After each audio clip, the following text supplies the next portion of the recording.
Namaskar to one and all. Joining this lecture, I, Captain Dr. Vinod Kumar Bairwa, Associate Professor of English, SRP Government PG College, Pandikui. Dear student, today we will study Kamala Das's short poem, My Grandmother's House. This is prescribed in Rajasthan University's PA Part second year, paper first. So before to start Kamala Das poem, My Grandmother's House, I would like to give a small introduction about Kamala Das, and after introduction of the poetess, I would like to give the small information about the poem My Grandmother's House. The present poem Grandmother's House is written by Kamala Das. Kamala Das was born in 1934 at Punnakulam in Kerala, belong and a Hindu family. Her father was a salesman and her mother was a poet. She was born in Calcutta and educated in various schools. She begins to writing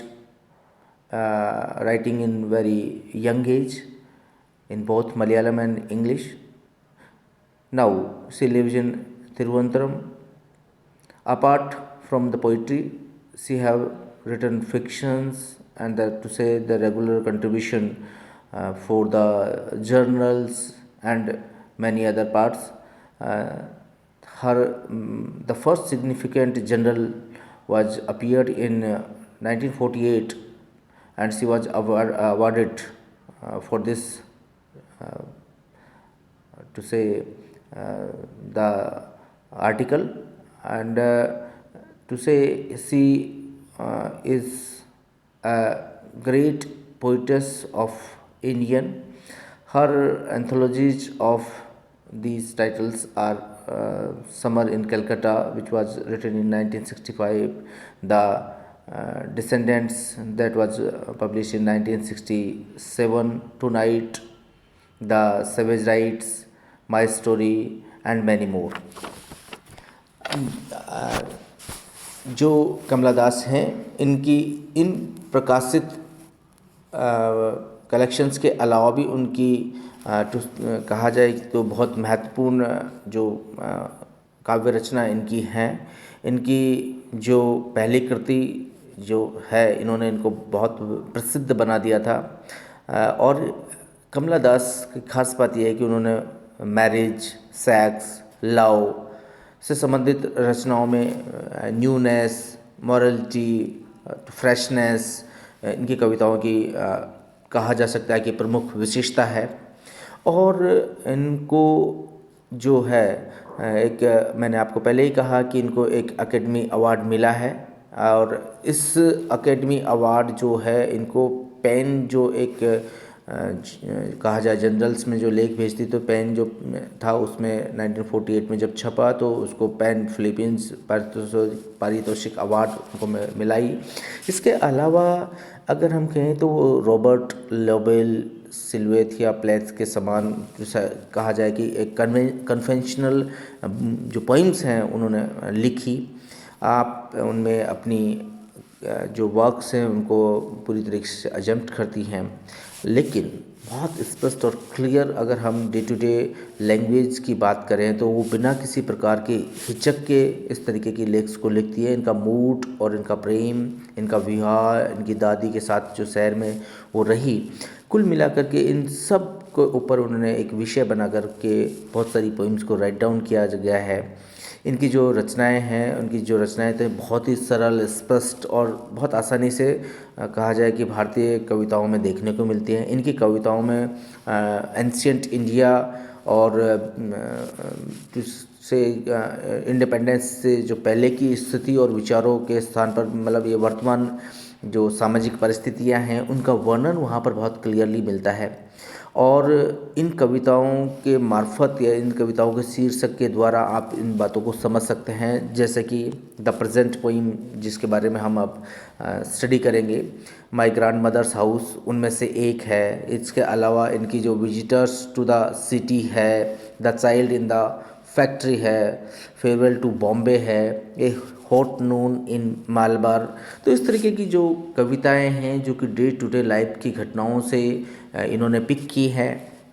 इनकी जो जीवन की परिस्थितियाँ थी, उनका जो अनुभव इनको मिला, बहुत सरलता से मतलब इनको उभारा है। इनके सामने बहुत सारा कहा जाए कि इनका जीवन जो है दुख में जीवन रहा है। एक मतलब रिप्रेजेंटेशन ऐसा लगता है कि किसी तरीके की कोई आसक्ति, विरक्ति इनको महसूस होती है। इनकी जो पोइम्स हैं उनको अगर हम प्रेजेंट सिनेरियो के हिसाब से देखें तो इसमें बहुत क्लियरली स्पष्ट दिखाई देता है। बहुत कलोक्वियल लैंग्वेज का ये यूज करती हैं और इनकी जो भाषा की जो विशेषताएं हैं, जिसमें हम चाहे रिद्म को लेकर के बोल सकते हैं, एलिपिज्म को लेकर के बोल सकते हैं, रिपीटिशन, इमेजरी आदि, जिसकी भी इन शैलियों की मतलब पूरी तरीके से विशिष्टता है, बहुत ही क्लियरली वो इन चीज़ों के ऊपर लिखती हैं।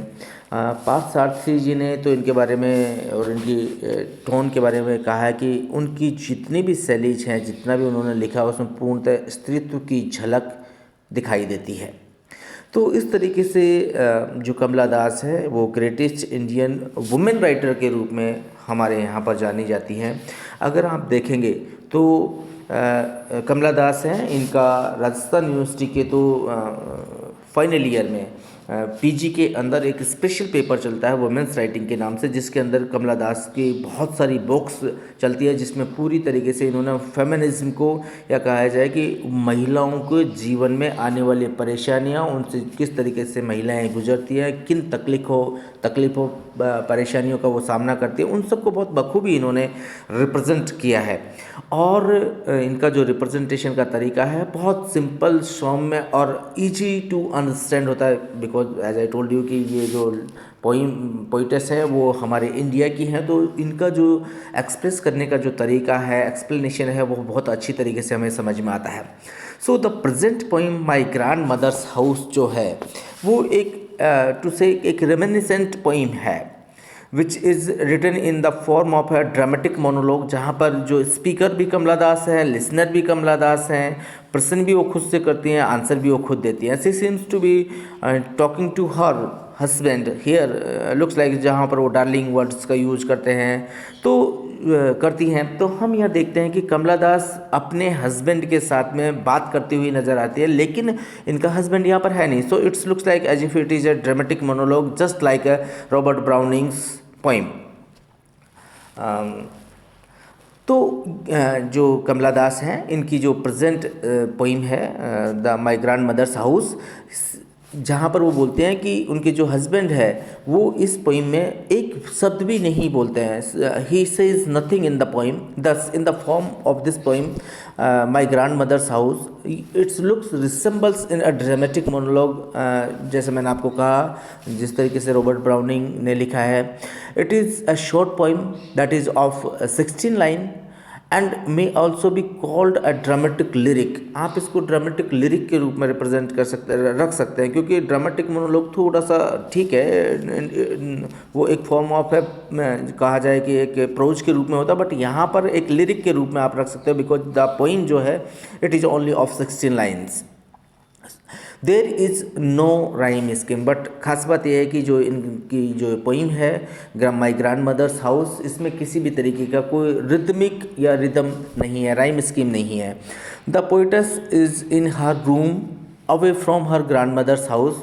अपने ग्रैंड मदर्स हाउस से दूर तो इसलिए because now she got married with her husband and now she is living in a different place. So उनका जो घर है, अब जो घर है वो अपनी ग्रैंड मदर के घर से काफ़ी दूर है।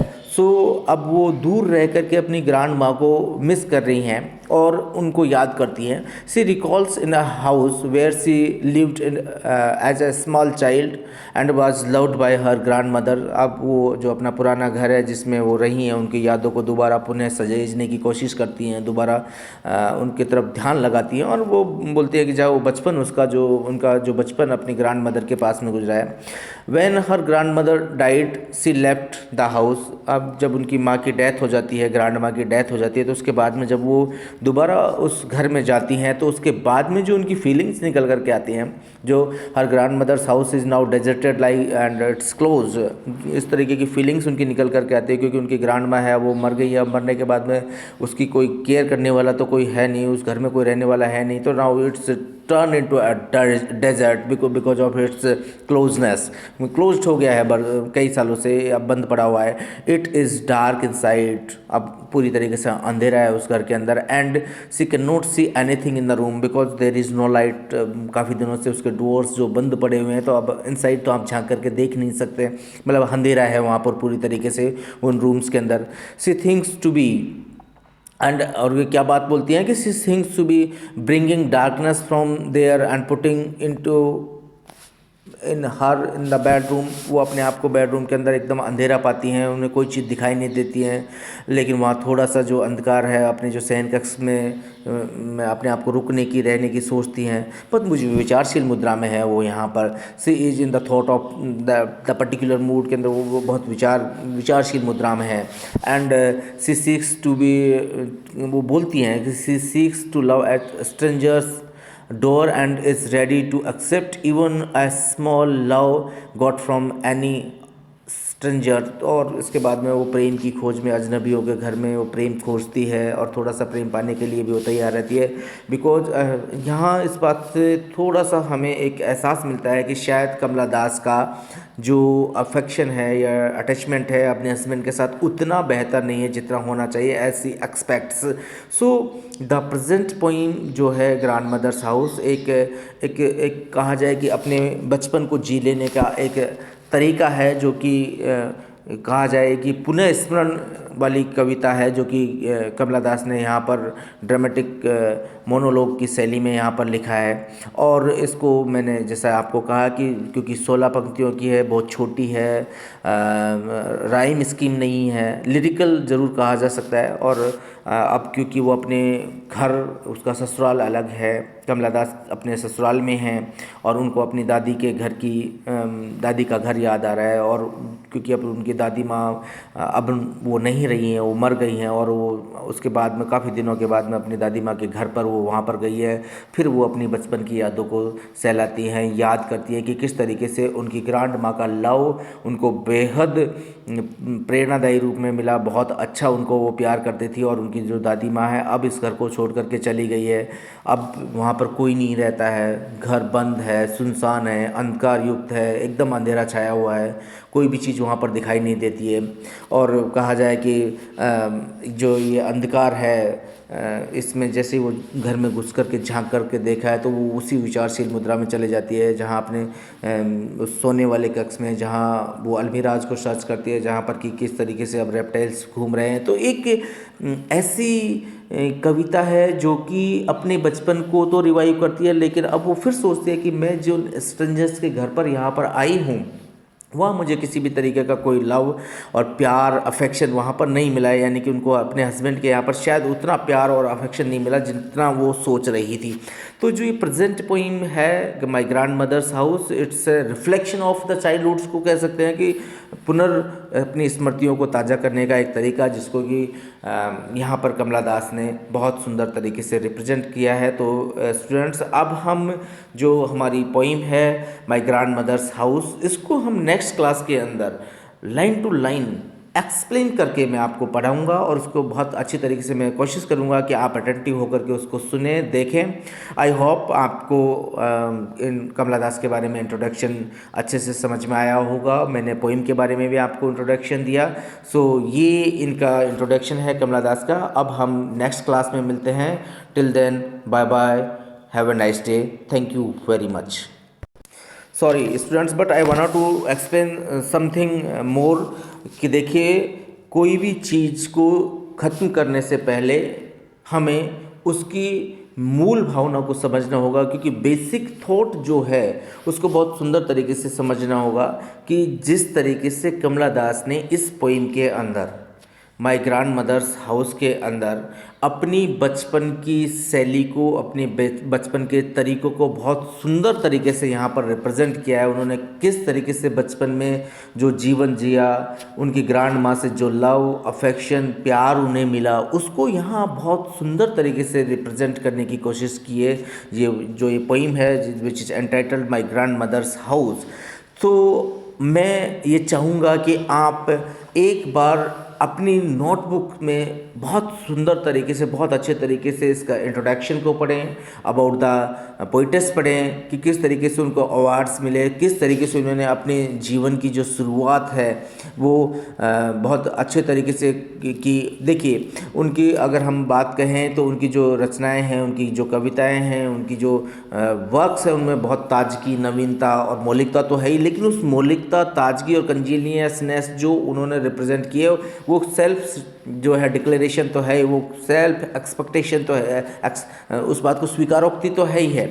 लेकिन आप भी इस तरीके से अपने जो विचार हैं, जो अपने स्मरण शक्तियाँ हैं, जो आपके साथ में घटित हो चुका है, जो अच्छी चीज़ें आपके साथ में हैं, उनका आप एक लेखा जोखा तैयार करिएगा, एक डायरी मेंटेन करिएगा। अगर आप एक डायरी मेंटेन करेंगे तो निश्चित रूप से फ्यूचर में जाकर के कभी आप पुनः अपने उन बचपन के दिनों में अपनी चीज़ों को दोबारा से आप रिवाइव कर सकते हैं, जाग सकते हैं, और आपको वो खुशी प्रदान करेगा। और वो हैप्पीनेस है, वो आपका स्ट्रेस है, आपका जो तनाव है, उसको निश्चित रूप से ख़त्म करेगा। तो मेरा इतना सा सबमिशन है विद्यार्थियों आपको कि आप जो भी काम करते हैं, जो भी एक्ट और डीड करते हैं, पता नहीं हमें कब कहाँ किस रूप में खुशी मिल जाती है। आज की इस भागदौड़ भरी ज़िंदगी में जितनी टेंशन और स्ट्रेस है, इस सब को कहा जाए कि एक तरीके से मैनेजमेंट करने के लिए, इसको मैनेज करने के लिए हमको बहुत छोटी छोटी चीज़ों में खुशियाँ देखनी पड़ेगी। यहाँ पर देखिए, कमला Das ji my grandmother's house में बहुत दुखी भी होती है, लेकिन अनायास ही एक पल के लिए बहुत ज़्यादा खुश भी हो जाती हैं कि किस तरीके से मैं बचपन में अपनी माँ का लाड प्यार पाया करती थी, किस तरीके से उनको बहुत हैप्पीनेस मिलती थी। तो ये एक बहुत ही प्लीजेंट पोइम है, माय ग्रैंड मदर्स हाउस। सो हम अब नेक्स्ट क्लास में इसके बारे में बहुत डिटेल में पढ़ेंगे। So till then, bye bye, thank you very much, have a nice day again.